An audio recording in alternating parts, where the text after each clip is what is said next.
with the best father and son team on the internet.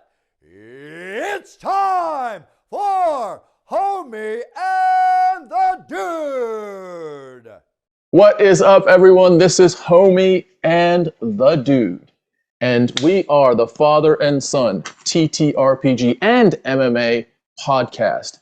And I'll tell you what, we are delighted. I've been looking forward to this conversation for a good while, but we're delighted to have one of the OGs of the D&D community. I consider you one of those on Mount Rushmore of the D&D community, someone that has shown us that there is a way to not just to inspire, but also to monetize and make a career out of your passion. So we're very honored to have you, Mike Shea, aka Sly Flourish, to be here today. Thanks for being here. Yeah, thank you very much. You're building me up an awful lot, but I appreciate it.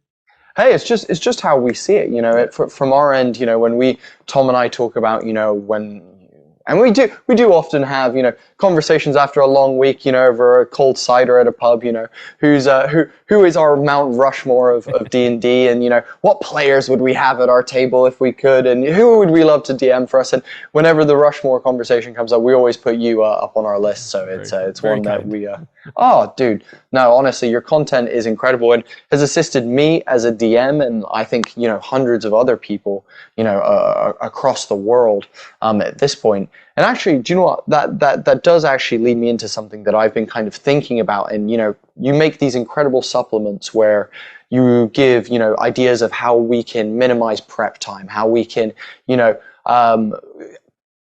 let me, like, how am I trying to say this? Like, expertly navigate that DM space of, like, you know, making sure that you're getting just the necessary bits and the bits that are important and fleshing those out really beautifully and things like that. And what I was interested in is, if you're talking to a new D&D player, a new DM, what are some, like, core things that you're like, okay, if you go away and work on this, and this, within a couple months, the improvements will be drastic. Or, you know, go make sure that in your process you're doing this, and this, because, you know, once you've got those down, then everything else becomes easy. What are some pieces of advice you'd give to new DMs? Like the layups for a yeah, like the basketball foundations, exactly. Right. Yeah.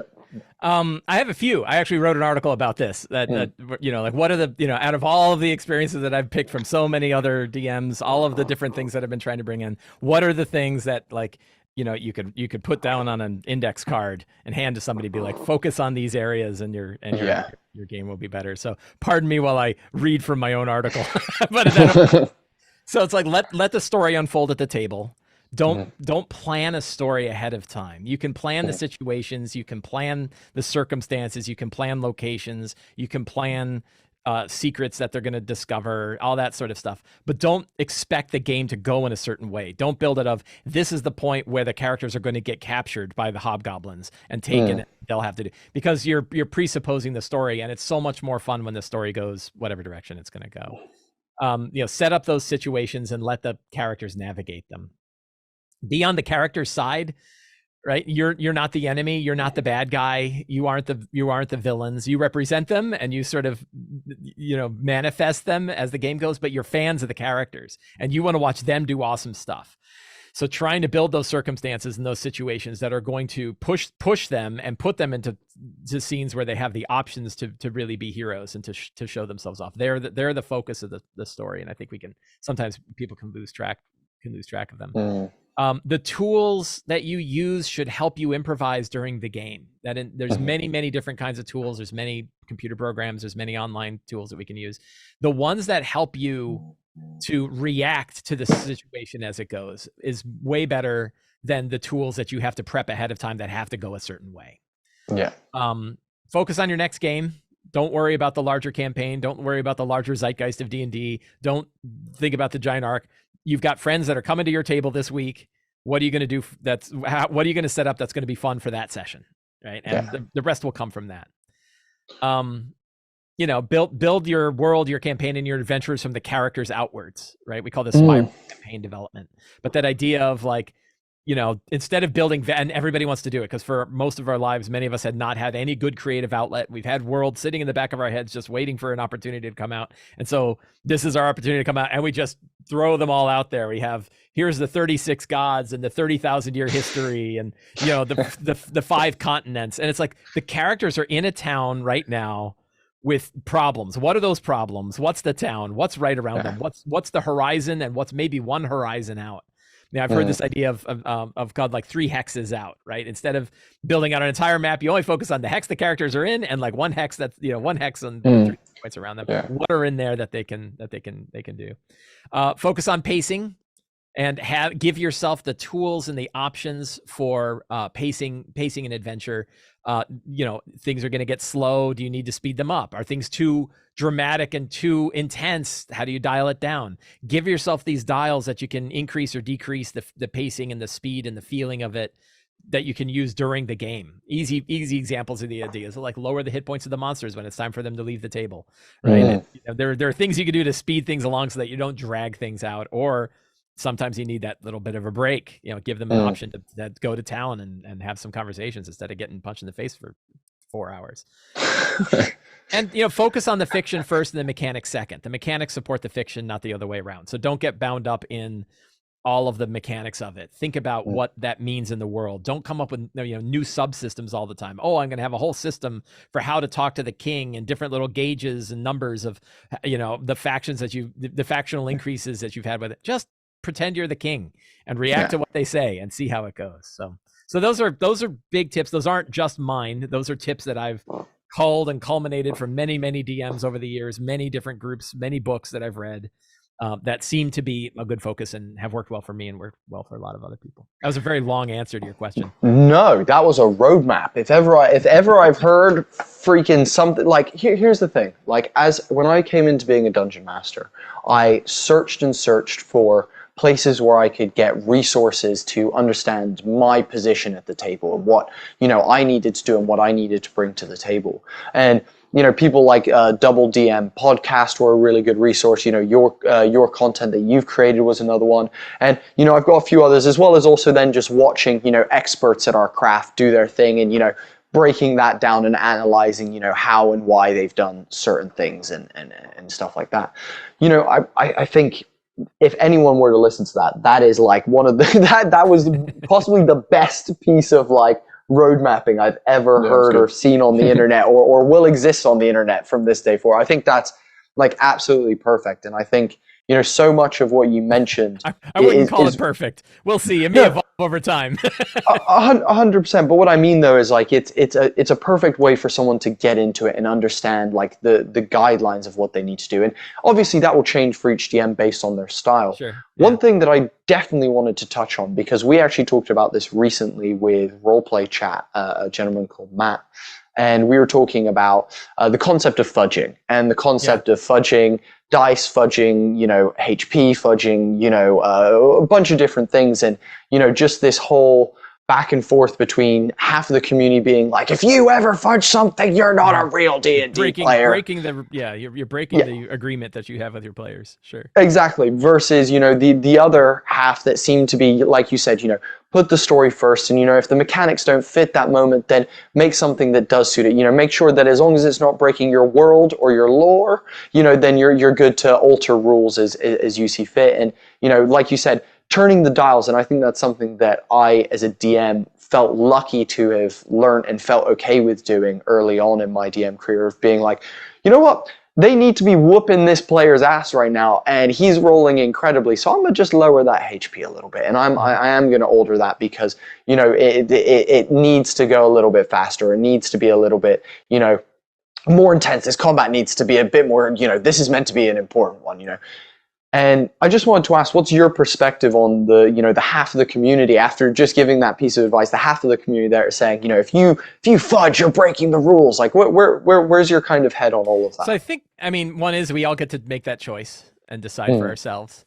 I think that to me, it's not so much like a always on or always off. It's kind of a spectrum. I bet you that many times DMs who say like, oh, I never fudge, if like you look behind the screen, there's probably some stuff they're changing, right? There's little things that they're changing. And some of it's like, well, how much are you doing before the game? Like, I think most DMs would say there's no reason you can't modify a monster before a game begins, however you see fit. It's during 100%. The game that they get really bothered by. Yeah. And I would say probably 90% of the time, it's in favor of the characters. It's in favor of saying like, it's not because we want to give the characters an easy time. It's because the battle's boring, right? Yeah. And it's like, do you really need to kill every one of these ogres? How about we just lower those hit points a little bit and you can kill them a little bit faster? Yeah. I've played in many organized play games where the DM would say things at a certain point, like, we're just going to end the battle right here.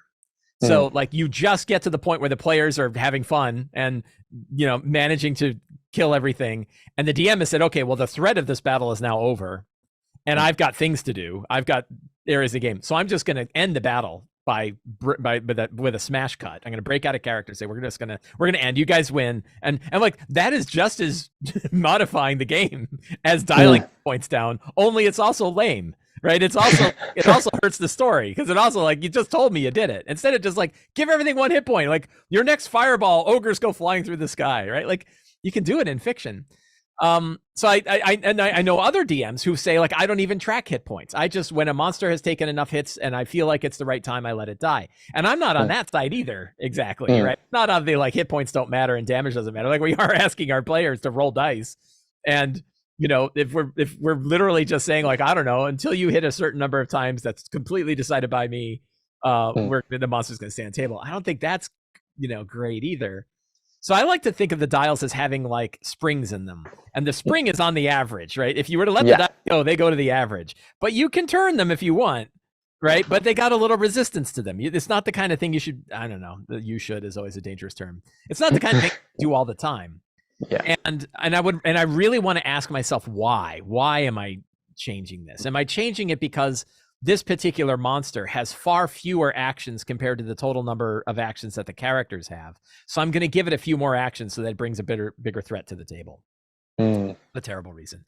Am I going to lower hit points because I want this battle to be over and it's time to move on and all of us are bored and I still want to give them the fun and the excitement of cutting down a monster and finishing it off? That feels like a good reason. Doing it because you're mad, or like the stupid player is using counterspell again, so I'm just going to keep adding more, you know, spells to my mage until he breaks all those counter spells. That's probably not a great reason.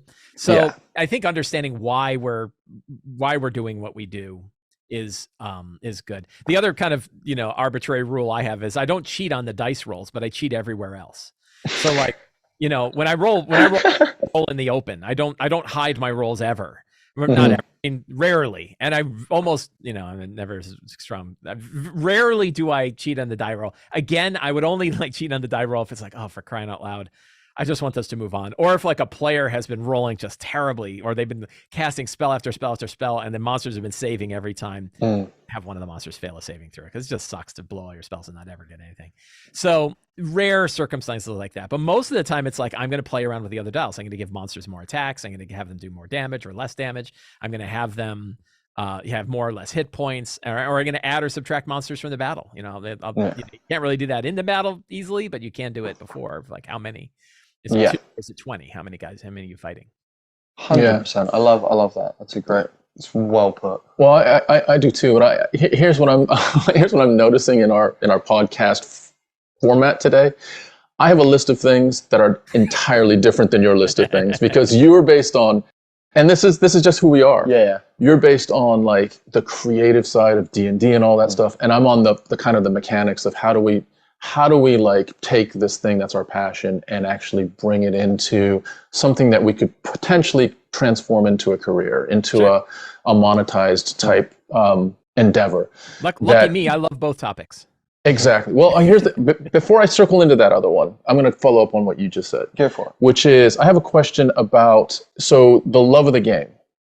How much are you finding time out of that other bit, the grind, the machine bit, to just have some fun with your friends? Oh, all the time. Yeah. Very often. Yeah. I run 2 to 3 games a week and love it. Yeah. And then I spend, you know, couple, you know, 2-3 hours on prep, you know, for those various games at different times, which I enjoy too. And I've been lucky to be able to separate those two, right? I've been lucky that I will still sometimes, like on a Saturday, I try to take Saturdays off from any of my other businessy activities, but I'll still prep a game, right? And because I enjoy that prep, and there's something very refreshing and relieving about knowing that, like, this thing that I'm working on, this isn't something I'm just putting out for everybody. It's not a piece of content. It's not an article. I'm just prepping a game for my friends. Yeah. Those that are going to see it, and that's the joy of it. So yeah, I still feel that all the time. Yeah, three games a week was a bit much. I had this in the States, we had Thanksgiving this past week, and 2 of my regular games were canceled, and I didn't, I love them all, and I'm sad I didn't play with them, but the break was nice too.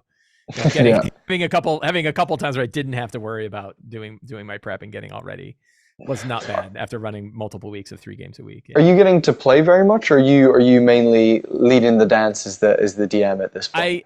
Right now I think everything is DMing. I did play. I had a long-term, like a year-long, a little bit more than a year and a half long campaign that I played in. We got to I think about 11th level, and we just finished that out a couple of months ago, and that was really fun. That was probably the first campaign of 5th edition I have played. And wow, that's awesome. My friend Chris ran it, and I really had a good time. It was really fun to be a player again, and of course, like, you're always like, oh, I picked up lots of good tips about what it's like to be on the other side. What are things that players can do to really bring more joy to the game and stuff like that. So what edition are you running then? Yourself, 5th. Or you're running 5th as well? It's just the first one you've played in. Sorry, it's the first time I played. Right, it's the first time I played a 5th edition character. And I played in other one shots. I played in organized play. I played in other events. So it's the first time I had a character that grew from 1st to 11th level as part of one central storyline with the same group and the same characters. Yeah, it's the first time I had that opportunity. What you're saying is also inspiring. Amongst all the other things that we really do look to you as someone that is that has been there and is doing it but has done it, is this conversation that we've had, which is we really want to incorporate as much of the fun stuff into our model as possible. And so one of the things we'll be doing, certainly in 2023, we're starting to talk about it right now, is getting away from a lot of post-edited live streams that are post-edited and then posted, because we have a weird process where we record like a 5-6 hour session, and then we splice that up into like 3 or 4 episodes and then drop that. And we realized, like, we were doing it like basic amount at the beginning, and then our editor was like, oh, but I could add some sound effects here, and like this could use some music, and we went down that path, and we found out that actually it's a mountain of work. So God, yep. And also, like, the payoff for post editing, making something really, really slick and everything, is like, what percentage of that product can you meet in a live stream that has some live production, right? Whether you have some music, you have some, maybe some sound effects. Our guess is that you can get fairly close to that if you can slick up your live production tool. And then at that point, it's done. It's pretty much done. You can slap an intro, slap an outro onto it, make a thumbnail, and it's done. All the editing has been done. So that's one of the reasons. The other reason is, we think we'll just be able to do more of it. And that's another reason. Play more. Play more. Yeah. We've been saying, like you said, we want to get that good balance of, working on the hobby and, creating stuff for the hobby, but then also, actually indulging in the hobby as well, actually enjoying the stuff that, we're creating and using it in our own worlds and just having fun outside of that. And I think, we realized that, going forward, it's something we definitely want to do more of. And it's so sick to hear that you play so many games. Yeah, that's because we were talking about, we're like, oh man, he's putting out so much stuff. Gotta wonder how many games. We were like, you just gotta wonder. Yeah, exactly. Right. Exactly. We were like, you're so busy. You got to wonder. But no, that's awesome and super inspiring to hear from my end as well. Yeah. Well, so let me transition a little bit. So we saw an article that you wrote called "Marketing Your RPG Product." Yeah. And I just love the title, because in the title is something that, I guess maybe for the first year and a half, we didn't use the word product as much as I think it needs to be thought about. Like, and you, at some point, if you are looking at this to evolve into something that you can make into a career, then you have to think about things like, okay, what is our product? What's our unique selling proposition? What do we offer the world? And then how can we support all the ways that thing can be offered? So initially, love the title, but also the content is just a gold mine of nuggets across it, from the sales channel to things you think about with regard to Twitter, things you think about with regard to subscriber lists, newsletter lists, all the way through. Can you take us through just a bit of a summary of the actual article, and perhaps kind of why you wrote it. Yeah, so I wrote it because we get asked a lot. Well, sometimes we get asked a lot, and sometimes it's like nobody's asking me, but I'm going to say it anyway, because I can tell that like people aren't thinking through it that much, or they have big ideas, but I'm like, I can't help myself but offer advice. So I'm gonna put this down. But I did have enough people that would email me about it, and marketing in particular, marketing RPG products in particular, is just a really hard nut to crack. Like, I didn't have great advice for a long. I'm still not sure I have great advice. Like, I wrote down the best that I've got, but I don't know if it's fantastic. And it's such an evolving area that it's really tough. But it's something that everybody that wants to produce a product cares about. And I think it's a wall that a lot of people hit of like, I have this big idea. I have something that I think is unique in the world. I have something that I think can really help people out, but I have no idea how to reach people. I have no idea how I should, how people should find what I would do. And like, I've been doing this for, 10, 12 years that I've been writing RPG stuff and keeping up a blog and everything like that. And I still don't have fantastic advice. And it is evolving all the time. But there were some things that I had found, and I've talked to others. I have a TTRPG marketing Discord that I hang out on with others, and we talk about this all day, every day, and all different people with working on all different kinds of stuff. But we all talk about like what are the different approaches and what works and what doesn't. And so I a lot of it I kind of captured from there, and a lot of the conversations we had, and then said, okay, what are the stuff that really worked out? And so, I have like my 30-second summary, which I'll go over. Which is like, what's the marketing funnel? How do you, if you think about the marketing funnel as this idea of how do you get people's attention, just even pointing at you like, hey, I'm over here, right? Billboards, think billboards on a highway. That like, how do you even get people's attention in the first place? How do you get to the point where they're actively going to do something? They're going to read an article. They're going to look at one video. They're going to do one thing that you've made. What is that? That's the interest. Right? What's the interest that they have? Then actually getting them to do something beyond just absorb a single piece of content. It could be getting an email, giving you their email address for a newsletter, them subscribing to your YouTube channel, them maybe, I'm not even sure, I'd say like Patreon's probably a level below that of actually giving you money, right? But just connecting with you somehow regularly. Now it could be joining your Discord server if you have an open Discord server. They are giving a part of themselves to you in an email address. They're saying it's okay to contact you. They've shown interest. I don't know if some people are still using it. They subscribe to your RSS feed. They subscribe to your podcast. They join your Twitch channel, whatever it is that they're going to do, that they made that. And then the last one is, the action, or, the actual investment part. They give you $2 a month on your Patreon. They buy a book. They, whatever they actually pay for your thing. And then there's even a level kind of underneath that, which is like the super fans, the super friends, who they buy everything you put out. Like they support you on Patreon, even though they don't need to, right? They're doing it just because they really want to support, not because they're interested in your product, but they love you as a creator, and they want more, and they always back your Kickstarters, and they always back it. So that, understanding what that funnel is and how you hit each of those levels, you can't. I love this example. So Chris Zarowski has this video that I link in the article, where he talks about newsletters for independent video games.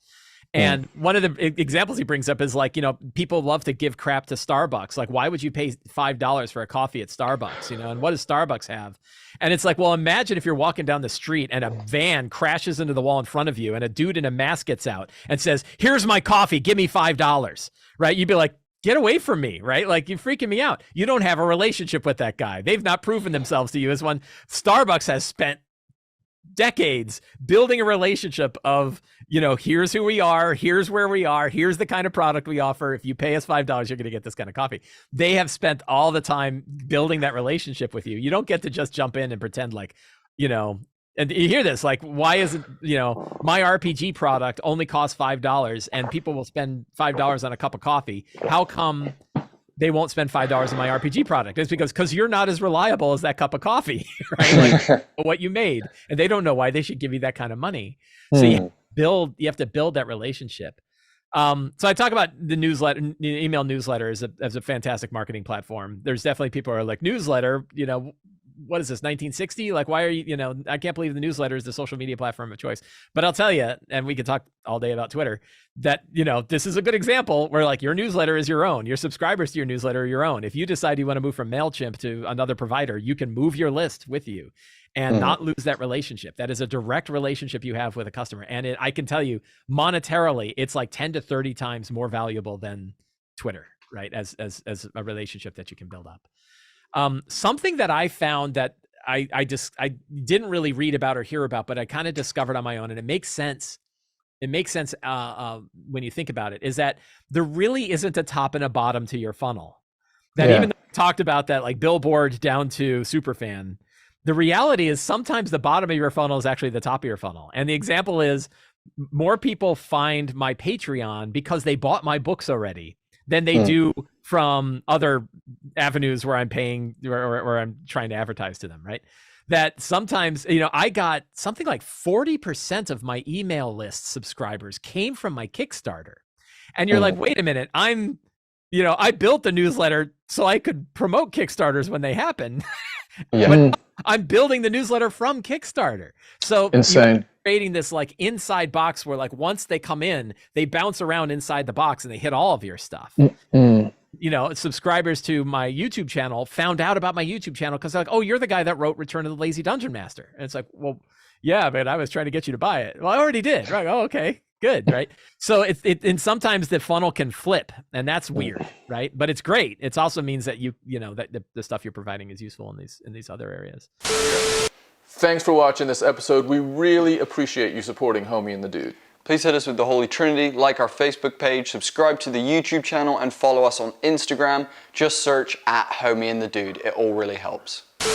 I was just going to say that to that point, it's almost like manna from heaven. You're looking at stuff and you're like, what did we do to get that bump in subscribers at YouTube? Yeah. What's going on there? And it's like, I don't know, but I can start to now understand that, like, as we're bringing more people into our Discord or bringing more people into our newsletter, they're just more aware of us and possibly more curious. And so now that, by definition, that starts blending into other parts of our content. Yeah, and as far as social networks are concerned, I've toyed with TikTok and Instagram, and obviously I spent a lot of time on Twitter. And by far the best social network that I found to bring people to the products that I create is through YouTube. Not including the newsletter, right? But YouTube itself, as far as a platform where people can discover the stuff that I'm making, the discovery on YouTube is greater than anything else I've found. Like, I'm getting more people from YouTube than I'm getting from anywhere else. Who knows if that will continue to be the case? Also, who knows if I just got lucky, right? I can't discount either of those two things. Like, I've done a fair bit of work to improve the channel that I've got, to improve the videos that I've got. I think a lot about trying to make sure the videos that I'm putting out are things people want to see. I don't spend a lot of time thinking about the YouTube algorithm, but I look at it and kind of think about it a little bit. But I also trust that when YouTube says, look, you try to make good content and we'll try to get people to your content, that they probably know what they're talking about. But there have been little tricks that they've talked about that are like, oh, that makes a lot of sense. It makes sense. And but yeah, I found that to be far more useful. I've tried many of them, and some I've tried more than others. Obviously, my Twitter experiment went on for 12 years. My TikTok experiment only lasted a couple of months, but I learned a little bit and continue to go on from that. So yeah.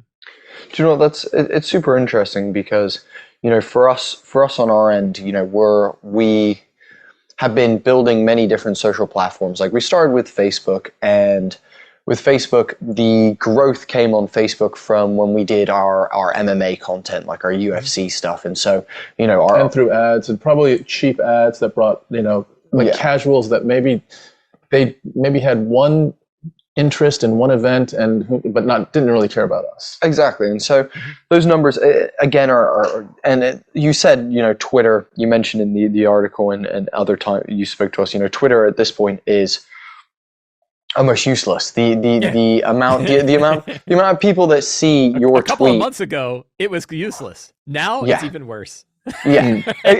Exactly. And it's barreling downhill. And I think, we have also done, and we have all the social medias, we have our name on all of them just in case, we want to, bridge over there and things like that. But I think, it's the same thing. And what's crazy is in the last month that we've been doing this, we have seen the greatest uptake in just our numbers. Like, what's interesting is YouTube has not been the one for us as well. Like YouTube's in our list of like trash with all the other social media platforms right now.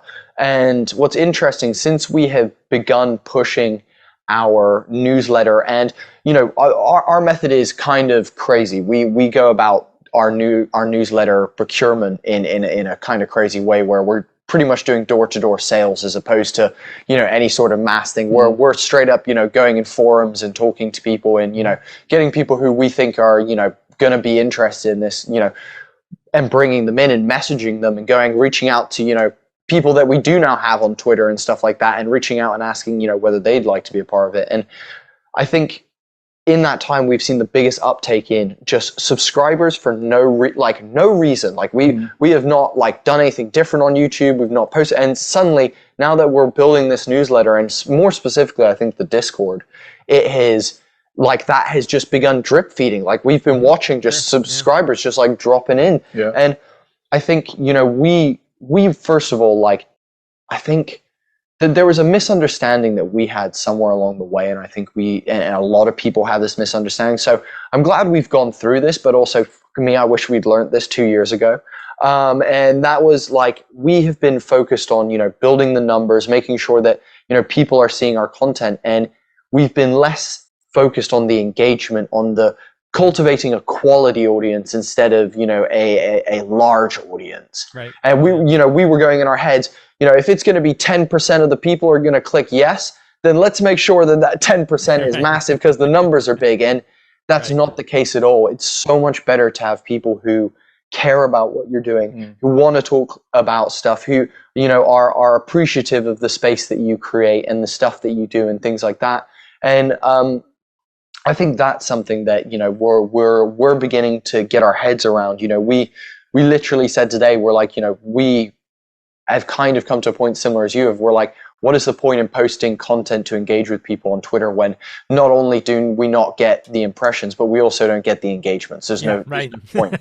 Like, let's post the same shit talking that engagement posting is out of our Twitter and just put it on our Discord where people will actually engage with it and talk to us. And so I think that's something that we're going through that process of learning at the moment. And as we lead up to this first Kickstarter, it's been absolutely valuable. And I remember, you know, when we spoke to you, you mentioned the newsletter thing when we last spoke to you. And what's hilarious is, in our minds, we were like, when we get ready for a Kickstarter, we're going to hit that newsletter.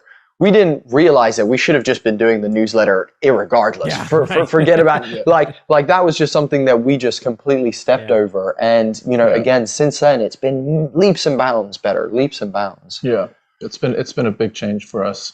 And it's just, like you were saying, Mike, like, you know, to be beholden to something that ultimately you don't have control over, a platform that can willy-nilly just be bought by fucking random people.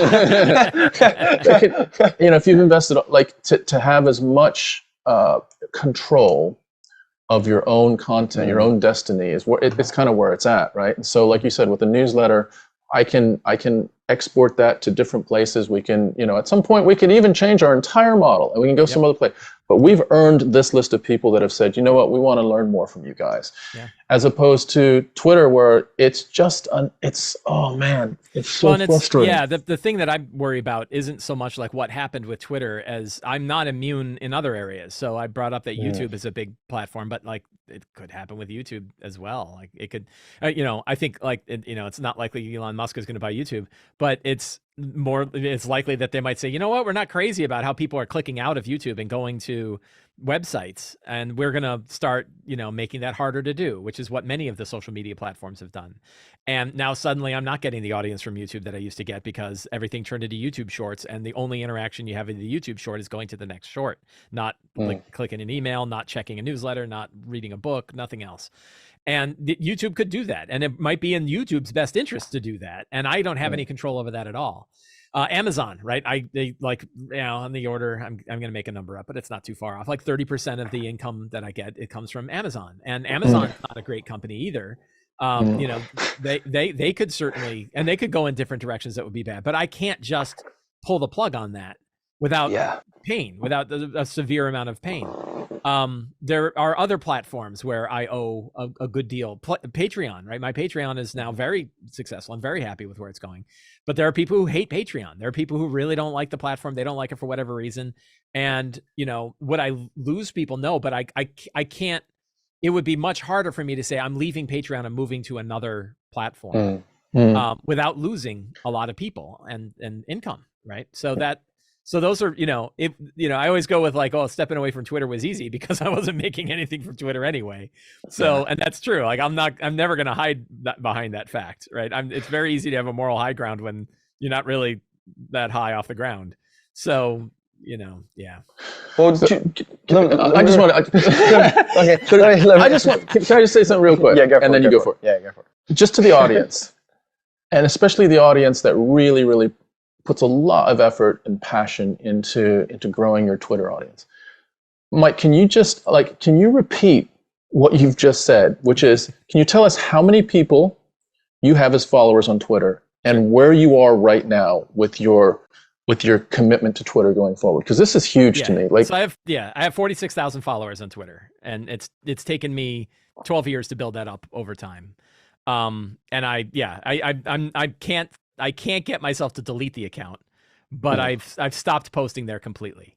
Now for full disclosure, I kind of stopped posting there as a human being probably a year ago when I really saw the impact that algorithmic ranking had for Twitter and for audiences and stuff like that. So 46, and I tell you, a lot of people would get impressed, and sometimes it was a disadvantage of saying like, oh, how many Twitter followers you have? You have 46,000. Like, oh my God, you're really important, and that means if you say something dumb, your dumb thing is amplified by 46,000 times, where another person could say a dumb thing and nobody cared. But like, you're an influencer, like you're changing the, and it's like nobody's reading my shit over there anyway, right? Yeah. So like, and so I would look at tweets that I would have, and the average readership of a tweet is like 1,000 impressions, right? Yeah. That's not terribly much, right? So it's less than my impressions on blog articles, right? Nobody cared about my blog, but I get more impressions on a blog article than I do on a tweet, and way better engagement because they're actually reading it. So yeah, when they switched to algorithmic ranking, it meant that the follower, I don't know, some of this is probably true. When they switch over to algorithmic ranking, and I think all of the social media platforms of note have done this. The person is no longer the central hub of the platform. The piece of content is. Every individual piece of content is the only thing. Who made it and how many followers they have doesn't matter at all. It's whether or not that piece of content should get eyeballs on it or not. And all of Twitter, TikTok, YouTube, Instagram, they're all focused on that one piece of content, which is why you see people who only have like 300, 400 subscribers or followers or whatever, that then have a video that's got 150,000 views. And it's because that video was important, according to the algorithm, right? The algorithm liked that video and said, why don't you go to that? And the same is true with Twitter. You go on Twitter and you'd find tweets that have 100,000 impressions, tens of thousands of engagements, lots of retweets, lots of likes, lots of hate, right? Lots of people arguing with it, right? And you look, and the person who wrote it has very few subscribers, but that piece of content has lots and lots of impressions. Yeah. And that meant that, and so I could argue, okay, well, that meant I wasn't posting anything interesting on Twitter anymore, which might be true, right? Or at least according to it. But I knew, my D&D tips, some of them would go really well because people like the tips, but many times the daily tip was just a daily tip and nobody really paid attention. There was nothing to engage with, so they moved on and nobody read it. So it was easy for me to step away, and really stepping away was really taking the Python robot that I had aimed at my Twitter account and aiming it over to my Mastodon account. And then it was Twitter went silent and it went over here. And moving that elsewhere. But the reality was that, even with 46,000 followers on Twitter, that really wasn't beneficial to me. Now, I've argued this with other friends of mine who are very active on Twitter as well. And many of them are saying, like, it's not useful to sell a book, and it's not useful to promote a Patreon or to promote a Kickstarter. That trying to get Twitter to do that, because the benefit of Twitter is the network effect, and there's no network if you're kicking someone right out of it. Yeah. And instead, the network effect is the valuable thing. Finding other people to collaborate with, getting commissions for art that you make, being a freelancer, working on different products, that the relationships that you establish with other people in your network on Twitter so that they know who you are. They know what you can do. They know that you're hitting all three of the important things for freelancers, that you deliver good quality work on time and you're not a jerk, right? If they can learn all of those things on Twitter, then that is really beneficial from a freelancer standpoint. And I can't disagree with that. I don't use it for freelancing anymore. So I can't agree or not. I know I did back when I was doing a lot of freelance work. I've met them through Twitter. I just don't know if it's still the same case now. But a lot of people are saying it is, and they're probably, I would believe them, right? I would believe that that's the case. So there are people who have built their entire personality beyond just the business side. They've also treated Twitter is their avenue to the world. It's their way to be heard about anything.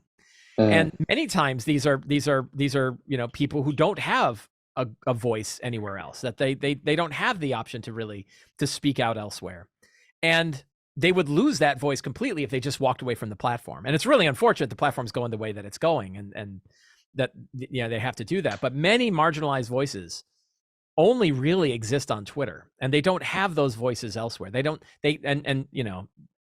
know about trying to build a newsletter or trying to build a blog or whatever. I know that they haven't. In many cases, they haven't built up that platform. I think in some cases, like maybe they should have, but it's easy to say. In many cases, it might not. That might, just like I can't build subscribers for Twitter, they couldn't either. So I think that it's a rough spot to be in that case, because, like you said, someone else controls the platform, right? They don't control that voice, and regardless of how important it is to them, that doesn't change what the facts are about the platform. And that's hard. But one thing that I've been trying to be very clear about everywhere when I talk about this is, like, I don't hold anybody. I don't disparage anybody who stays with Twitter. Anybody who's maintaining that voice. I don't, that's absolutely fine. We all have to make the choices that we make to go the direction. And like I say, it was easy for me because it really didn't affect my business that much. It hurt because I've been doing it for 12 years, and I felt a lot. I was very, very emotional about it when I decided to turn that bot off and say, and make a post that says I'm leaving Twitter. I felt it was a hard day for me to do that, but it was mostly a hard day because I had done it for so long, and because it had been such a big part of what I've been doing for so long, and more so than whether it was actually valuable or whether it was a voice that I had or not, because my voice is in lots of places. So, and I'm lucky. Do you know what? I think, Mike, something that I wanted to talk about, and you kind of mentioned it with the networking thing, because Tom and I have had this conversation many times about Twitter, and it often comes off with very negative connotations, and we in a sad way refer to Twitter as a bit of a circle jerk, is kind of how we talk about it. And it's a really, really, like you said, it's not at this point great. Like 2-3 years ago even, people were still getting the benefit of increased followers, and hashtags were working properly, and all that. It was still timeline based. Exactly. Right? That was how you found stuff, was time, temporal, and not algorithmic.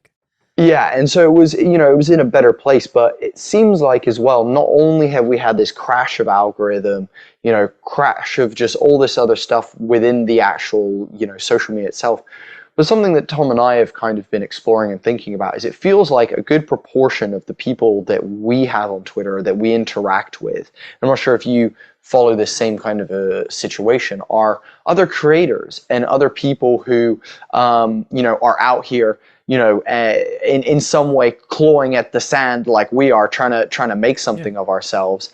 And because of that, you're not hitting an audience that want to buy things. You're hitting an audience that is in some ways, I was going to say, either competing with you, or, they're simply busy with their own stuff, or they're like, you know what, I'm creating my own content over here, and the content you create's amazing, but it just doesn't fit my world, or, the setting that I'm building that I'm going to throw as a Kickstarter. And so I think that was a weird one for us to also begin to acknowledge and realize, is that it felt like a lot of, us getting retweets or, getting, support and things like that was a lot of other creators doing it, which is great. And I can't tell you how much we appreciate that. Like, the fact that anyone wants to support our stuff is amazing, but it also, in terms of whose eyes then get on it, it's not many people who are like it's there sort of to like buy stuff. Right. It's sort of like the promotional channel in a Discord, right? Like if you go to some Discord servers and they're like, oh, if you want to promote your work, go to this channel. Like, the only people going there are people promoting their work. No one actually wanting to buy work go. I don't know if that's true, but like I could see it. I could see where like nobody actually goes, hey, do you want an ad? Come over here to our ad place. Like, oh, I love it. Exactly. So yeah, I hadn't thought about that. It's interesting that I hadn't thought about that as long as I've been going there. Certainly the people I was interacting with a lot on Twitter were other creators. I think there was a fair number of people that were engaging with my stuff that were just DMs who I was for. But it's also like, because it's not truly a circle, right? The weird thing about the way that Twitter's network used to work is that you had people who followed you and you had people you followed, and those weren't the same. Right. And so, the people I followed were the ones I was reading, and the people that replied to me are people that I would engage with. But there were, theoretically back then, thousands of people who were following me that I never saw anything from because I wasn't following them. Yeah. So yeah, hard to say. But yeah, I mean, that idea that you always have sort of a different, any platform you go to is going to have kind of a circle of people that you go to. One of the things that I really I feel bad about with Twitter is that I feel like Twitter was the thing that really held truth to power in the RPG space a lot of times. Yeah. And we've seen a lot of controversies that came up, a lot of areas where Wizards of the Coast misstepped on something and they were called out on it in public, both with like treatment of their freelancers, both with content that they had in their books and things like that. And they reacted to it and dealt with it. And you're like, if let's say Twitter just crashed and stopped working, where else would that happen? And such a great point. And I don't know that there is a place, because like you go to Reddit and speaking, it's a mess. It's a fucking shit show. One white guy talking to two other white guys. Reddit's a lot of white dudes, right? A lot of cis people. And so you go there, and every so often you'll see a controversy that kind of gets brought up on one of the D&D forums, and it gets just downvoted to death, and nobody wants to hear it. Nobody cares. It's not a great place to hear diverse voices bringing truth to power over there, because they just get buried. And so you wonder, like, if the Haydesy thing with Spelljammer had come up on Reddit, would it have had the same reaction that had being brought up as it had been on Twitter? So I don't really know. And that is something that I worry about, because I think that was a real power that Twitter had. It wasn't comfortable, right? And it wasn't the kind of thing you want to read all the time, because it's harsh stuff, but it really affected this hobby in, I think, a positive way. I think books like Radiant Citadel were examples of the reaction that Wizards had towards their discussions about the representation in their game. And would that have happened if it was just, a few forums? I don't know. And what's interesting, I think, for us as well, and we've seen this massively, is like, at the end of the day, we're two white guys, it comes down to, we have been able to enter this community on Twitter when we first came in and see, people of color, minorities, being able to actually, be guest stars on people's actual plays, being able to be cast as, guest DMs on a charity stream, or, even just play on people's, regular, being a regular part. And it felt like, I don't know about you, like I originally, when I started D&D, was on Facebook and was checking out the Facebook groups, and that is just awful. It's like polite Reddit. It's like everyone's horrible. Everyone's still an asshole, but they're just polite about it. Where like on Reddit, it's just unbridled, like mean. Like, I think, it's a big difference of, coming to Twitter was like, wow, this is safe. Like, if someone steps out of line, like, it's dealt with by the community, like we all talk about it. And, it felt like there was a lot more, and especially, you mentioned the freelancing thing, but in a sense of freelancing, having, people of color, minorities, across the board, being able to advertise themselves as people to be a part of things, and to have that, like, almost ability to network was crazy. Like I said it was hilarious. I said to my partner when I first got into Twitter, I was like, this is crazy. Like, I thought, like, the safest spaces are like LGBTQ, like, groups in places that I've been a part of, where, it's super inclusive, like it's all races, all genders, we're all great. Like, and that felt like anytime I was in an LGBTQ place, like club or, like bar, or even just like forum, felt much safer. And then I came to Twitter and I was like, I've never seen a space that's this safe. I've never seen like a space where we're like people are respecting each other in the TTRPG. yeah, and in the TTRPG bubble. That Yeah, I was gonna say, that's like, I don't think they would always agree with across you. Twitter. It's like there's a lot of hate. A lot of hate Not that a- generates on Twitter as well. Not across Twitter as a whole, but like within the TTRPG space, especially like I come back to amongst creators. I would say amongst people who are engaging, I definitely did see a lot of some of that hate and a lot of some of that stuff. But amongst the creator community and the professional community, it was beautiful to just see how many people were lifting each other up, helping each other, and doing all that. And I think that's one of the few reasons why I think we will keep our Twitter account open. And we will, have that there because, we do sometimes reach out to people on Twitter. We do, talk to people that we're like, oh, that's really awesome. Or we've seen that. And we use Twitter as that tool. And I think it is a weapon in that way. It is. You know what I mean? It is. But I think we've come to the point where we acknowledge that it isn't one that we want to. It's not the hill that we want to die on. Yeah, exactly. Yeah. We need to focus our attention on places that we really feel like there is an opportunity to transform this through that funnel into something that will eventually be monetized into support. It's for me, it's like, well, I really didn't like the direction that Twitter has been going over the past few weeks, like many people. And also it wasn't helpful for my business. So it helped me that both of those things were true, which meant it was easy to walk away. And I do, one of the things that I do have to worry a lot about is like, where am I focusing my time and energy and money to try to make sure that I'm able to do what I want to do, which is help DMs run better games. And I wasn't finding that there. And I wasn't also spending a lot of time and money and energy on it. I wrote a bot that basically automated almost all of it. So thinking about where to do that. And like I joined Mastodon, right? I switched over and I have a Mastodon account and I've been enjoying that. That's been fun more than business.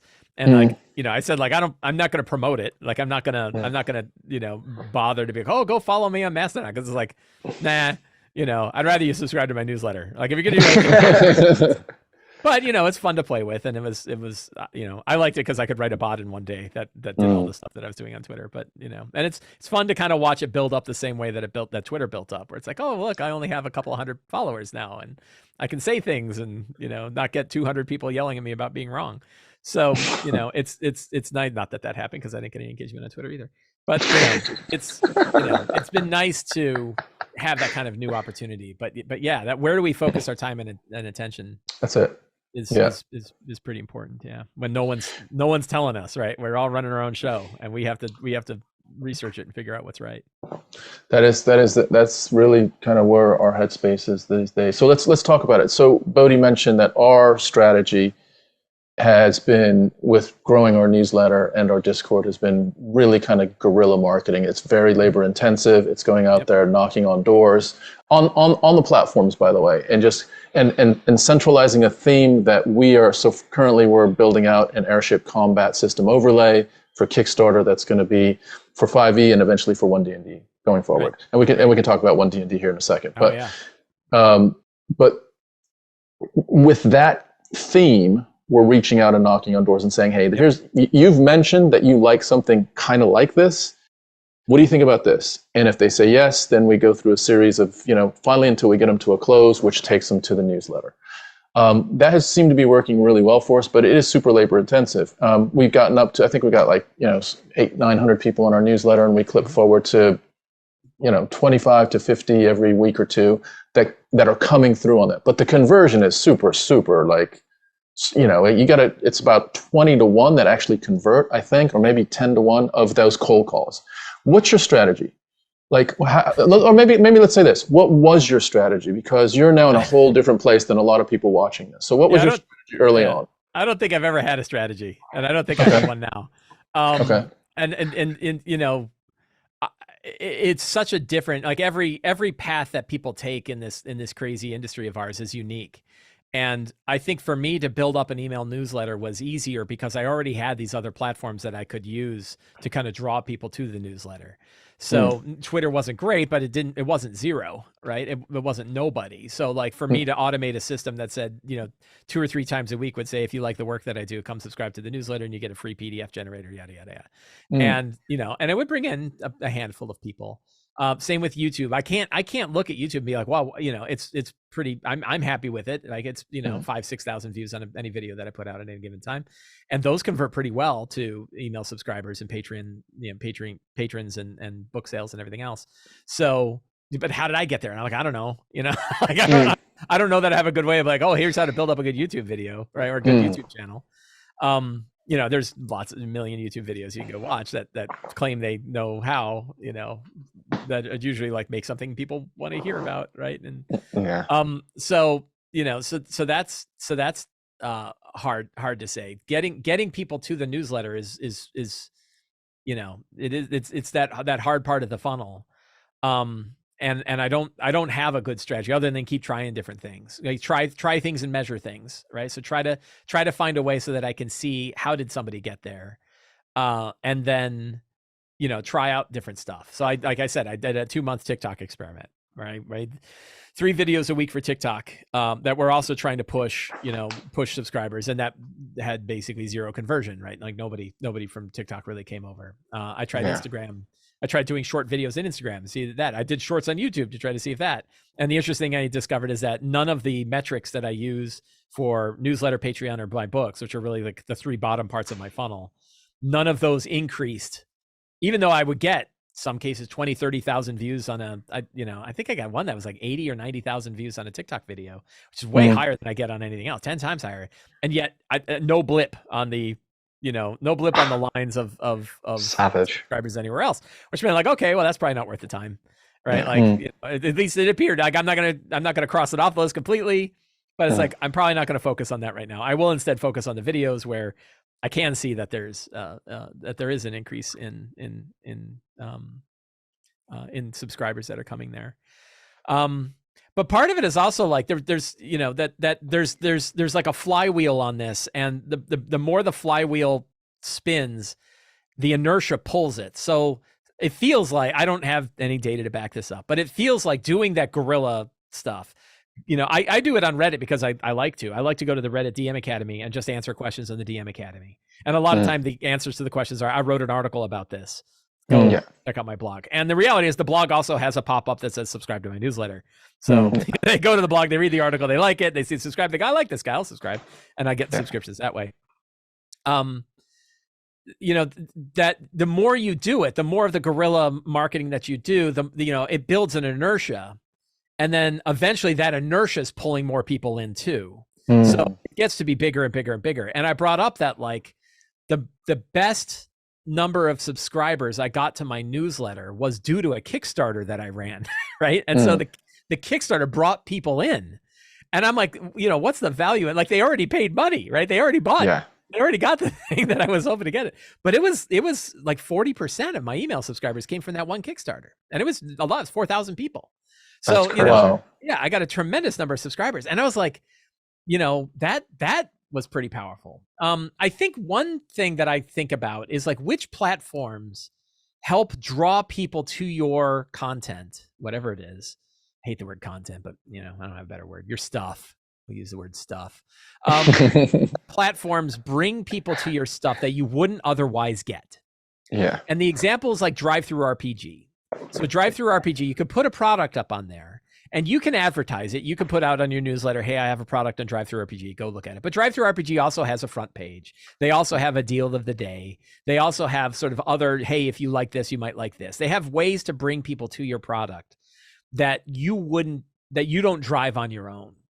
And YouTube is the same way. If you look at the number of people that watch a YouTube video because they subscribe to your channel compared to those that were recommended your YouTube video because they are watching videos that are similar, right? Yeah, it's like 80 and 20, right? Like 80% of the views are coming from that recommendation engine. So that is good. Amazon, same way. Like, I don't ever advertise my books on Amazon, but they sure sell on Amazon. And it's because Amazon is good at bringing people to your books on Amazon. Itch.io, right? A platform for independent RPG stuff. Their whole thing is, no, you need to bring your audience to us, right? Well, I can already do that. Like, I don't need I have a Shopify store. Yeah. You know, I'll just link them to the Shopify store where my rate is much better. Patreon is not great at this, actually. Like, you have to bring a lot of people to your Patreon. Patreon is nice because it's not very expensive. Like, they don't take a big cut of your amount. They have pretty good tools and people are familiar with it, and it's easy for them to subscribe when they get there. But they don't ever have, it's really shocking that they don't have a, hey, you're subscribed to these Patreons, I bet you might like these other ones. And they could set that up in a day, right? They would no effort at all to set up something to recommend other Patreon creator pages. And I think creators want it, right? I think they might sell it, right? They might, oh, you want to be on a list? Pay us, right? So Patreon's an example where the platform doesn't bring its own audience. Shopify is another one. Shopify is a great store, but you got to promote it. No one's going to promote your Shopify store for you. So it's worth thinking about, like, what are those platforms, and are they bringing a new audience that I don't have to whatever this thing is? Yeah. And I'm doing on my own. It's a great shout. Some that are good, and there's some that are not. And then there's sometimes, or even if they're not, they're still worth using, like Patreon. And then there are some, I would argue, itch.io. I'm not going to bash it. There's people that have their products there and like it, and that's fine. You don't want to maintain your own store. It's a good way to do it. But, you know, I think it's pretty well known. Like, I have a product up on itch.io, and I don't think everybody ever bought it. Right? Yeah. I've had hundreds of sales elsewhere. Dude, like, I think what's super interesting, first of all, like, as always, thank you for just being a font of just wisdom. Just I was going to say wisdom, and also just thoughts that we haven't had. How about a drop of experience? Yeah, exactly. Data point of experience. Yeah. And, you know, it's one of those things where I just appreciate a lot of what you're saying, and I know tomorrow, I already know for a fact tomorrow I'm going to have to sit with Tom and we're going to have a conversation about rejigging stuff that we're doing. I see him writing notes about stuff that we need to talk about tomorrow already. I wrote it down as well. No, I think this is affirming. This is affirming for me. 100%. I fully agree with you. And it's taken a while for us to get the message. Yeah, but I feel like we've gotten the message. Yeah. You know, and it's taken a year since the last time you said it. Other content creators that are sort of getting some traction have said the same thing. Newsletter subscribers, that's where it's at. Build your own audience, don't depend on platforms. And it took us a long time to be like, okay, let's give it a try. But we're here now, and we're listening. We stopped waiting for that viral tick and started making our own viral tick. Yeah. So one last thing that I want to bring up, just because I'll forget and then I won't bring it up, is I still don't discount the value of a blog. And, you know, that I've maintained my blog forever. There's a lot of it that was just stubbornness. I remember friends of mine who were like, the blog is dead, Twitter is where it's at. I have friends that would they do product reviews for Wizards of the Coast. Wizards sends them products early and they do the reviews, and the whole review is on Twitter.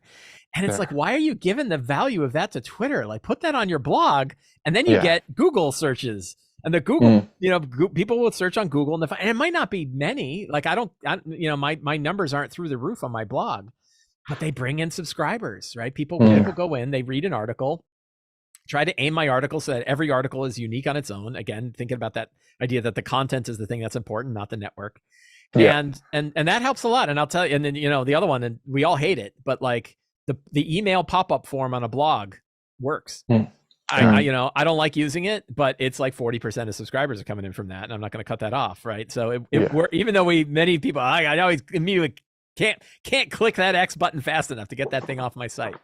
It really works. And other TTRPG people that I talk to, they use it all the time, and it works for them too. So, you know, if you're putting out newsletter stuff and you have a cycle of writing, I'm also very lucky, and I discount this because it's so kind of built into my DNA at this point, almost literally, that writing weekly articles is just it's like breathing for me. I just do it all the time. I have I think probably 60 or 70 articles I haven't published that are just sitting in, and I could just pull one of those up and drop it on when I want. So I write all the time. I write these articles all the time. But having that cadence of a weekly newsletter that is offering something to people, it's not trying to sell anything, it's not trying to do anything, it's just trying to give you, hey, here's this experience, here's this tip, here's this idea that you could bring to your game, and having that, but then also having that on the blog so that people can search and find it, and then they see the newsletter and go, I like this article, I'll subscribe. That cycle can be important, even though it's a cycle that's built on technology from like literally 1990. Right, like, having a blog and a newsletter, those are technologies that have been around for 30 years, but I think they're really valuable, and I think they're easily discounted. It might be one of the reasons why we're such a slow roll towards it, don't you think? the newsletter. Yeah, I 100%. Like, I think, it's one of those classic things of like, oh, we're trying to keep up with the times, but realizing that, I talked to someone about this the other day. By the way, I have a question for you as well, which I think will be a nice segue. But I was talking to someone about this the other day, and it's one of those things of like, there's certain things throughout history and time that have been core pillars that have, irregardless of what it is, sustained and existed. Like a great example that they used, and it has nothing to do with what we're talking about, but bread was the example that they've used. They're like, this shit has been around since the fucking beginning, and it's still fucking here. We're still eating bread. Like, people are still basically cooking it the exact same way. Right? Yeah, and it's like, not only are we cooking, we're not making new types. We still just have ciabatta, sourdough. Do you know what I mean? Like, we still, no one's inventing new breads, and it's one of those things where it's some of those like core things that keep going. And I think with this newsletter and the blog and things like that,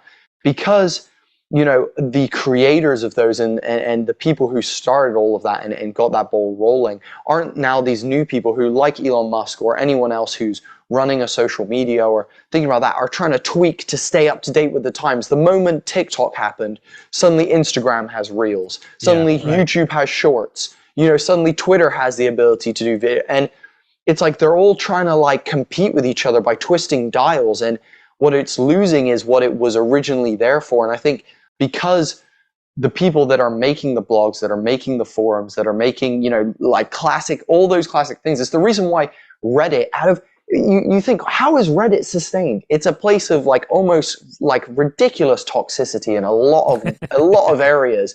You're like, how is that sustained? It's because it's a forum. And what comes down to it is forum is one of those people want to core things that will sustain forever, irregardless of all the social medias. And so I think that's what we're starting to hit, is just like, cool, we need to find that sustainable thing. And I think, for years people thought YouTube was that. And then when they swapped up their algorithm and changed their payment stuff, and, probably about, I think it was somewhere between 5 and 10 years ago, that was a big shock to everyone. All the YouTube creators were like, whoa, this is bad. Like, and suddenly people started realizing that you need to stick with those cores. And I think that's kind of, what we're saying to people as well, is find a core that you feel is a good place. And if that is a Reddit forum, say you've got a /r and, you've got your Reddit forum, and if you can bring people there and then do your stuff through there, amazing. If it's a blog, do it through that. If it's a newsletter, hit that. But I do have a question for you, because we've talked a lot of shop, and it's a lot of, a lot of like heavy content creation and thinking about marketing and stuff.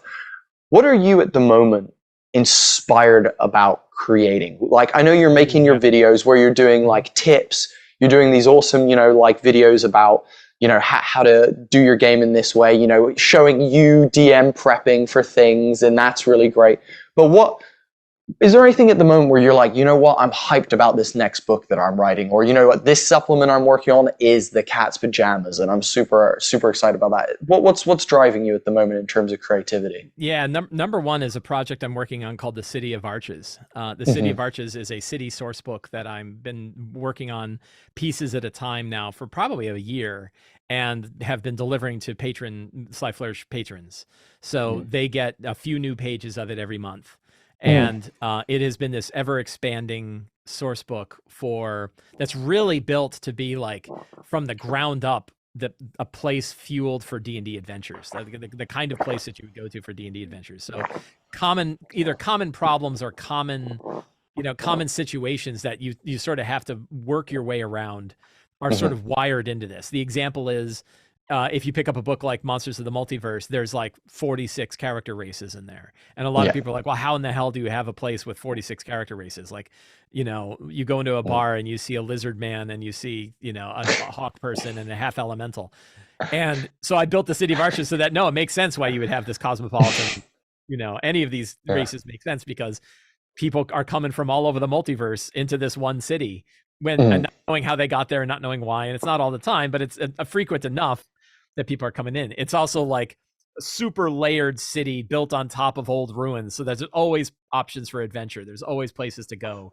You could build a 20th level campaign there. I built 2 20th level campaigns, Wow. there. And what's been fun about it, what really makes me happy about it is like I hope, right, God's willing, that to kickstart this probably in 2024. And that gives me essentially 2 full years to work on it before I even finance all of the rest of it. And it means that I can get really far with it. It also means that hundreds to thousands of people can see it before I even get to that point. I can already I get feedback on every part. So I take a piece and I'm like, hey, everybody, here's a 3-page adventure I wrote. That's like a starter adventure for this. What do you guys think? And they're like, they run it and they try it and they go, here's the feedback, which means it's already been like tested. A lot of it's been tested. A lot of things have kind of changed and morphed over time. And then I'll have this manuscript, and then I can take it to Kickstarter and say, now editing, layout, art, covers, physical production, all of that stuff is what I can do for the Kickstarter. But the manuscript is done, and it happened over this long period of time. So whenever that pops up on my to-do list of something that I want to do with the City of Arches, I'm almost always like, that is the kind of work I want to be doing. Like, that's the kind of work I would like. I don't know if I could stand doing it all the time, but I would sure love to be doing more of it. And I really, that's the part of it that really jazzes me up. It's also this part of it, like, because, all of the production parts are pretty tremendous pains in the asses.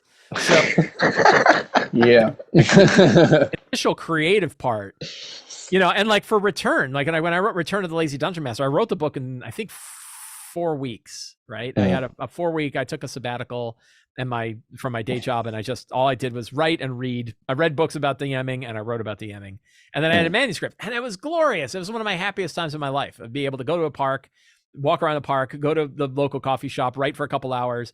It was wonderful, right? Wonderful moment in my life. And then there was the other year and a half where it was editing it and cleaning it up and commissioning art and going through layout and figuring out production and running the Kickstarter, managing the Kickstarter.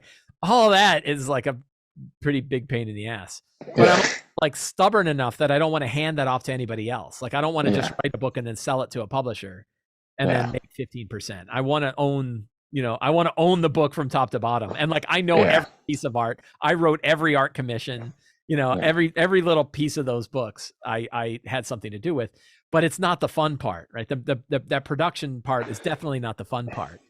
And so the nice thing is, like, okay, instead of just hammering it all out in a month, now I'm taking 2 years, right? Now I'm like, every week I get to work. I'm like, I'm just going to write a villain. Like, I'm going to work on a villain, do 2 pages. That's just about this villain, and give him a stat block and give him a history, and I'll commission a piece of art for him, and I'll just do that. And then I'll here's this villain.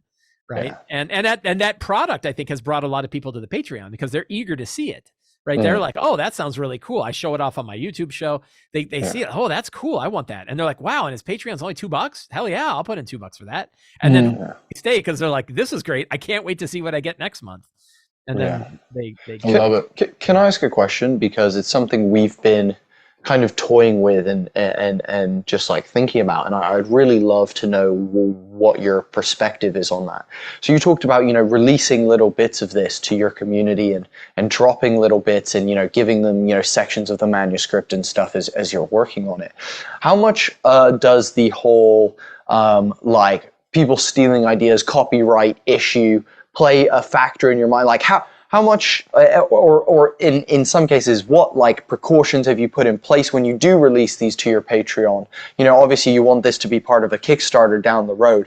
What are some things that you're thinking about in terms of copywriting, the IP of this product and things like that? Like almost like what you've given away the Kickstarter before you've done the Kickstarter, so to speak. That's what you're saying. Yeah. Well, I'm asking, like, what's your philosophy on it? Do you think it's something creators in our community need to worry about? Is it something that you can just, be like, hey, look, the chances of it happening are so fucking low that, just give it to your community and let them be a part of the journey? Like, where's your head on that? Because it's something we've debated. I give it zero thought and zero energy, and the answer to many of your questions are zero. I don't do any copy protection on it. I don't worry about that at all. And part of it is because I don't think I haven't seen any evidence. Like, it's definitely chapped my ass when I would see that there's full copies of Return of the Lazy Dungeon Master out on some site where people can just go download it for free. It really drives me bananas if you do a search for it and it's the #1 search.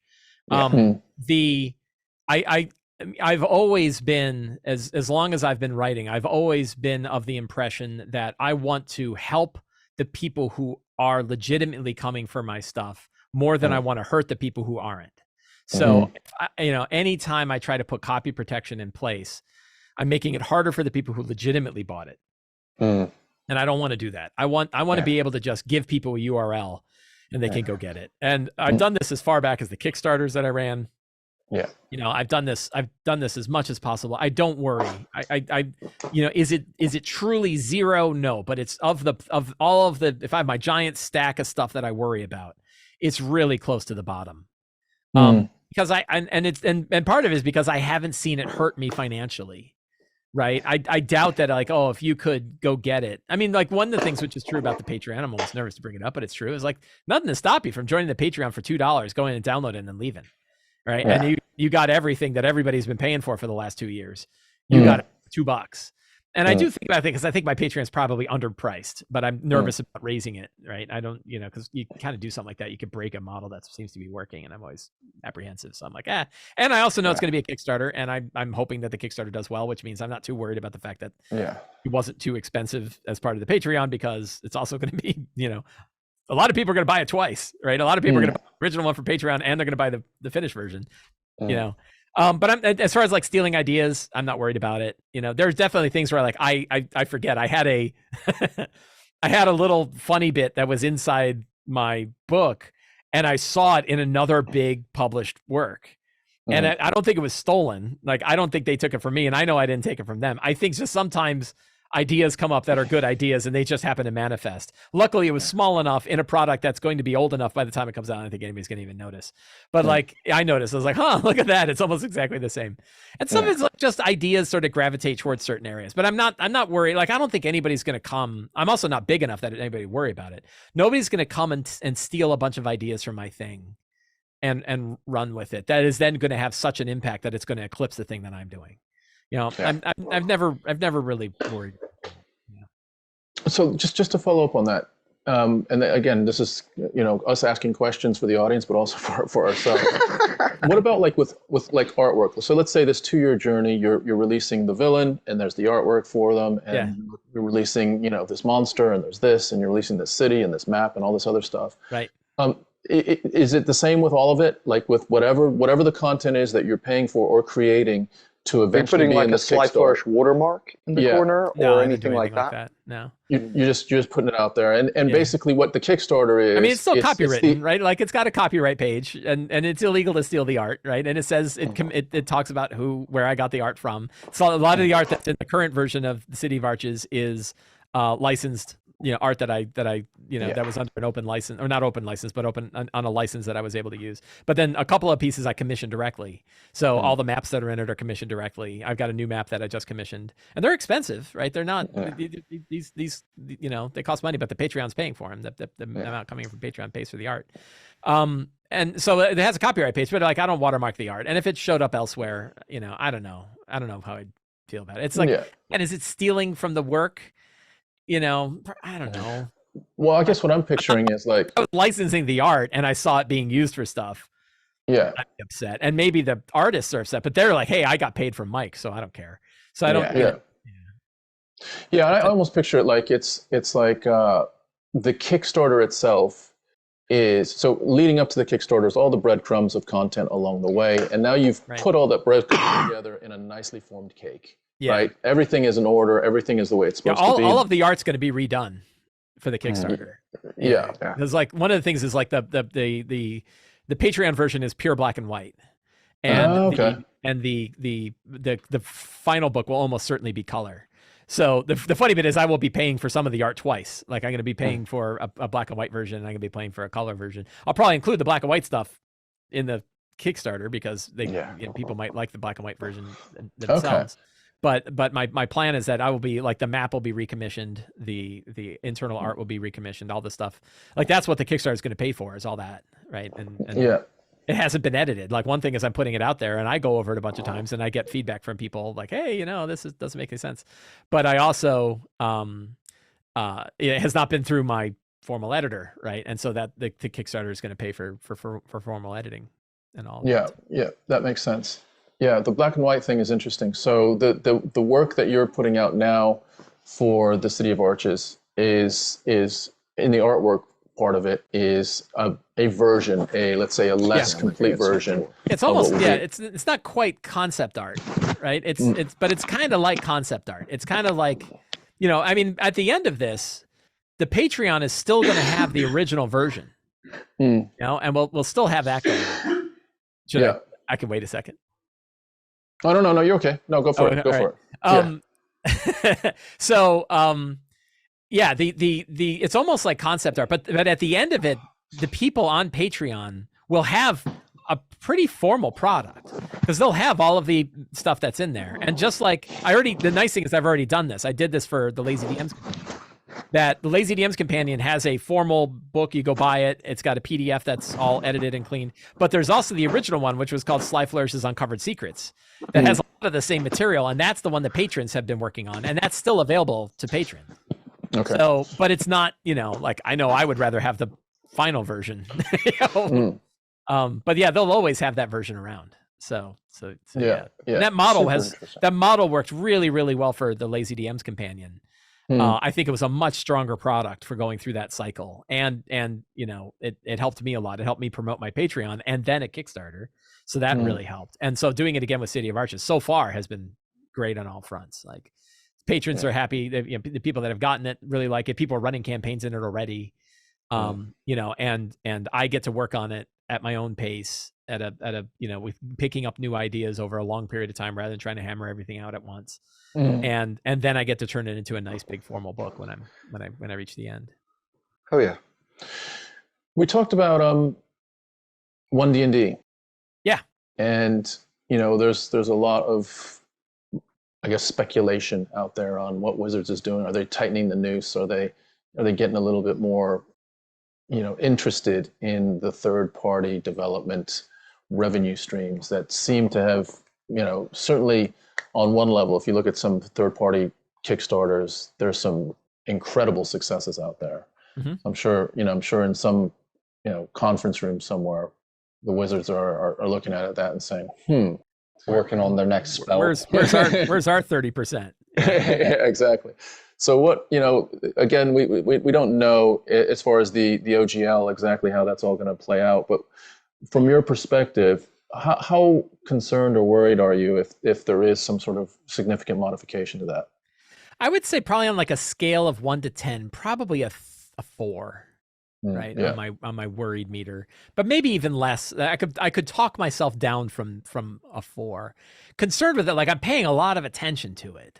I'm not that concerned about it, and the reason why is the kind of stuff that I produce. I don't think there's any reason I can't continue to produce that kind of work for 1D&D no matter what they do. I think that there are certain types of products that are going to be a lot harder to make, or could be. You know, we don't know. Like what's going to happen. The answer was really we really don't know, and that we don't know is on at least 2 and maybe more vectors. One vector is what are they going to do with the SRD, right? So a misconception about the OGL. I think I'm right about this. You know, you can't take away the OGL. Right, the OGL is a perpetual license. It exists. It will exist for all time. What you could do is not do what they could do is not put out a 1D&D SRD, the system research. So they can basically see all of the rules that we put into 1D&D. Those aren't open. You can't just take them and copy them and put them in your work. So they could certainly do that. I would not be surprised if they don't do that. I would be surprised if they do say, oh yeah, no, we're going to put out an SRD for 1D&D. I don't have a lot of good data on this, but I feel like they're probably not going to do that. So then the other vector is how different is it from 5th edition? And if it's not that different, and I would say if you look at the playtest so far, it's not that different, that you can't do a lot of stuff using the existing 5th edition system resource document, that you can build a lot of stuff with just that. So, but the other part of that was, well, what if they do change an awful lot? Like, what if they fundamentally change the monster stat block? What if they move away from challenge rating and go to monster levels? You know, if there's no system resource document to support that, we either have to make it up on our own, you know, or we don't write for that. Now, some stuff like character classes. So some creators are really heavy into building subclasses or races or character focused material. And that might be harder to make if there isn't a one D&D system resource document. If there's not something that clarifies what that's like, you might have more trouble. I'm still not sure that you couldn't write it under the 5th edition SRD and still be fundamentally compatible. Yeah. Because there's certain things they just can't limit. Like they can't limit you from adding feats to backgrounds. Like feats being part of backgrounds is part of the 1D&D playtest. It looks like that's something that's going to stick around. They can't prevent you from doing that and still just saying, "Oh, I'm using the OGL and I'm using the 5th edition SRD, but my feats have backgrounds too." Huh? How about that? So I don't think they can limit too much on that. But there's some stuff where if they end up changing a lot of the game, and they don't put out a system resource document that supports it might be harder to write some things. But like adventures, and I'm not worried about City of Arches because it's pretty open, right? Like it's not, I'm not going to have a bunch of character classes in it. I probably have monster stat blocks, but it's locations and interactions and stuff. Right. And those, you could write for anything. Like I'm pretty sure you could take City of Arches and 95% of it would work with any version of D&D that you wanted to play, regardless if it's one or anything else. So the kind of, and certainly like my D&D advice ideas, the stuff that's in Return of the Lazy Dungeon Master and the other ones, almost all of that stuff can work with any RPG. That's really not a problem with any RPG. So I'm not worried because the kind of stuff I make is stuff that can support almost any new version, even if they decide that they don't want to do that. There's other factors too, which is like how much does Wizards decide they want to litigate this? So if they change, they've been pretty open about not going after people who aren't obviously doing some kind of copyright infringement. If you go in and try to make a Dark Sun source book and put it up on Kickstarter, you're going to hear from somebody, right? But if you go and you make a world that's not Dark Sun, but it's like a bad apocalyptic world where the sun is dying and God Kings rule and all this stuff, they're probably not going to come after you, even though it's clearly like Dark Sun with the numbers filed off. But if they decide like one thought is they might put out a new license that's like the GSL that 4th edition had, which is a much more limited license that they could revoke, which is really the dangerous part. Like, oh sure, you can use it. We changed our mind, and Wizards can revoke it, which means your product is dead. That could be really bad. They could put out a license like that opens it up and says you can use one D&D stuff. You under this license you're doing it, but we have under this license you have these limitations. And then go after anybody that's not using that license that looks like they're writing something that's compatible. Because Hasbro's got lawyers, right? Yeah. They could do that, and independent people just couldn't keep up, even though they might be in the wrong, even though it's like, it's not a trademark violation, it's not a copyright violation, it's not a violation of the existing SRD or the OGL, but Wizards just doesn't like you. They're going to outgun you with lawyers. So, could they do that? Yeah. Will they? There's no evidence to say they will. So I don't think we put too much on that. So that's all the calculus in my head that leads me to like a 3 or a 4 on the. I certainly pay a lot of attention to it, but from a business perspective, I think other things could affect my business that would be worse. Just like people could just no longer be interested in the stuff I make, right? Yeah. Or Amazon could suck, or YouTube could drop. Like YouTube deciding they no longer want to send people to my links would have a much bigger effect on my business across the board than whatever Wizards decides they're going to want to do with the OGL or the SRD or not. I think that makes sense. So if you were to give some advice to a creator that is looking at what could potentially happen, what would be the way to mitigate to someone that hasn't started in D&D? What space would you give them that you'd say, look, all things considered, that space is probably more safe than some other spaces of content creation? What would you say? I would say anything where you can stay as far away from the mechanics of the game as possible is safer than stuff that's going to be deeply embedded in the mechanics. So if you look at material, and there's some people that have done a really good job of making very big, powerful products that aren't too tightly tied to the mechanics of the game. If you can back test something and say, how much of this thing that you're making could be used by somebody who's running, what is it called? Old school essentials, right? If somebody is using this remake of the first edition version of D&D, I think it's actually BX, right? The BX version of D&D. Somebody that's using it how much of your material could they use if they were using an entirely different version of the game? If they wanted to do it using Pathfinder, or they wanted to use it using 13th Age, or they wanted to use it using Old School Essentials or Norkberg or whatever, how much of this product could they use if they're using an entirely different system completely? If the answer is 95%, you're in a really good spot. If the answer is, well, 0, you're probably not in a very good spot. Yeah. You know, I am working on another Kickstarter that's sooner, that's going to probably happen next year, that is very mechanically focused. And that one is certainly at a greater risk, depending on what Wizards of the Coast decides to do. This is a book about monsters. So whatever Wizards of the Coast decides to do about monsters could have a dramatic effect on this book. But my partners and I that are working on this, we just accepted that. And we're like, look, we're just going to do it anyway. And probably it should make enough money just on the Kickstarter itself to pay for the amount of time and energy and effort that we're putting into it. So if that's the case, and then like a year later, it really just doesn't work, you know, sucks. But hopefully, you know, if we're still building on the idea that Wizards is going to hold true to what they said, which is that it's going to be backward compatible, then this should still work too. And even that book, I bet you 50% of it would, because 50% of it is advice, right? Yeah. Is mechanics, 50% is advice. So a lot of the book would still work, even if there were massive changes. Yeah, yeah. Words of wisdom. We've just, you know, personally probably benefited as much as anyone else that might be listening to it. It has been a really, really informative chat once again, Mike. It's been really, really delightful to have you on the podcast again.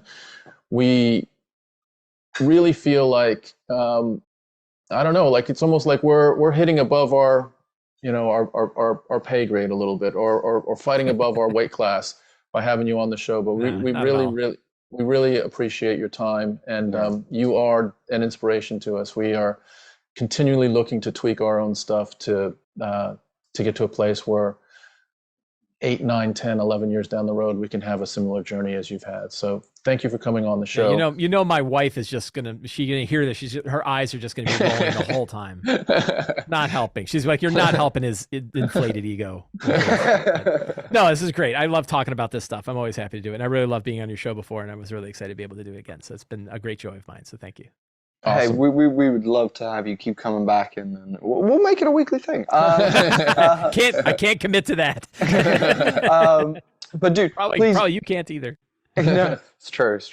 Go ahead and drop. You know, you just talked about, you know, City of Arches. Any other projects you're working on, where people can find you, newsletter, and also we'll put all the links to all of that in our description as well. So we'll make sure we get links to all of that for you as well. Yeah, number one is go to slyflourish.com. Slyflourish.com is the hub for all of the rest of it. So if you go there, you'll see my articles, links at the top of the page for everything else that I'm doing.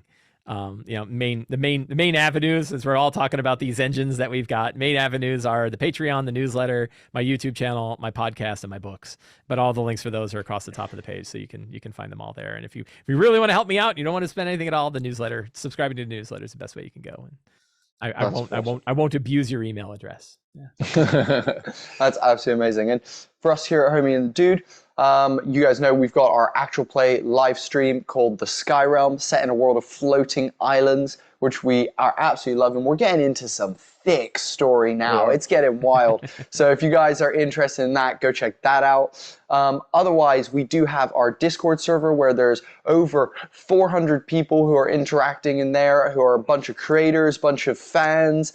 And we also have a small section of it that's about MMA and mixed martial arts. So if you happen to have a niche enjoyment of that as well, it's definitely the perfect place to come hang out and spend time with like-minded people.